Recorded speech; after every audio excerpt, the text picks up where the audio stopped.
பல நடிகர்களின் திறனை தன்னுள் கொண்ட நடிகர் திரு மம்மூட்டி பத்மபூஷன் விருது பெற்றவர்.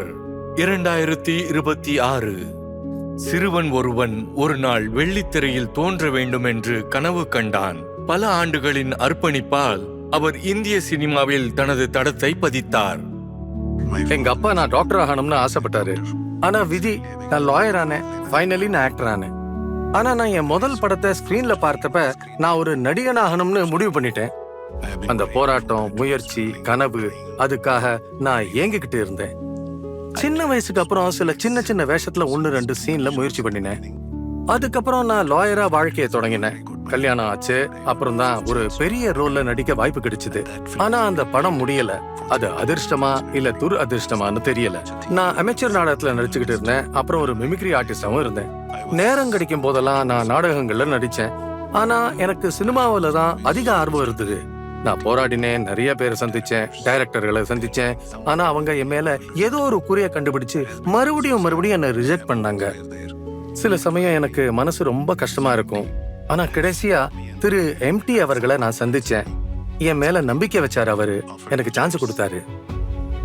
அதுக்கப்புறம் என் வாழ்க்கை போராட்டமாகவே இருந்தது. மீடியாவை பத்தி படிச்சு பல நுணுக்கங்களை கத்துக்கிட்டேன்.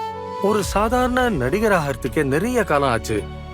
ஆனா இப்போ ஒரு முழுமையான நடிகரா மாற இன்னும் பல வருஷம் தேவைப்படும்.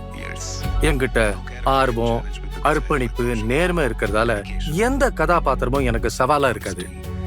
எனக்கு எப்போதுமே நடிப்புல தான் ஆசை. ஸ்டார் ஆகணும்னு ஆசை இல்ல. நான் இப்போ ஒரு நடிகன் தான். நடிகனாகவே இருக்க விரும்புறேன். என்னைக்குமே நடிகனாகவே இருப்பேன். சினிமாவில் நடிக்கிறதுக்கு முன்னாடியே எனக்கு கல்யாணம் ஆயிடுச்சு. எனக்கு ஒரு மகனும் ஒரு மகளும் இருக்காங்க. என் மகன் சினிமா துறையிலேயே ஒரு நடிகராக இருக்காரு. மகள் ஒரு பெயிண்டர். மனைவி இல்லத்தரசி. அவங்க எல்லாருமே எனக்கு எப்போதும் சப்போர்ட்டா இருந்து என்ன என்கரேஜ் பண்ணிருக்காங்க. எப்போதும் உதவி பண்ணிருக்காங்க. நான் புதுசா வரவங்க, புது டைரக்டர்ஸ், டெபியூ டைரக்டர்ஸ், இளைஞர்கள்னு எல்லாரையும் என்கரேஜ் பண்ணுவேன். அவங்க கூட ஒர்க் பண்ணும்போது ஏதோ ஒண்ணு புதுசா இருக்கும். அதை நான் மிஸ் பண்ண விரும்பல. ஸ்ரீ மம்மூட்டி பத்மபூஷன் 2026. कोटि कोटि नमस्कार।